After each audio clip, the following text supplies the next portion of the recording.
Well, on this morning in 1993, I was in my 9 o'clock morning meeting, and the secretary walked in and interrupted.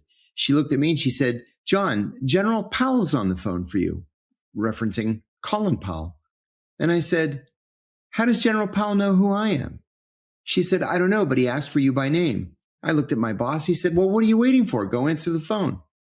So I went and I picked up my secure line and I said, good morning, General Powell. May I help you? He cut right to the chase.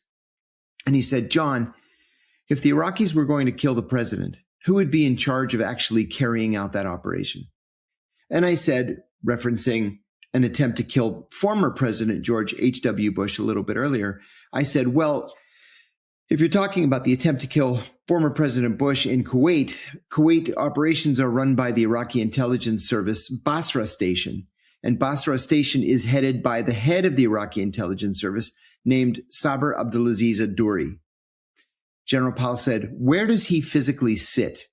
And I said, in IIS headquarters in Baghdad. And he said, thank you, and hung up the phone.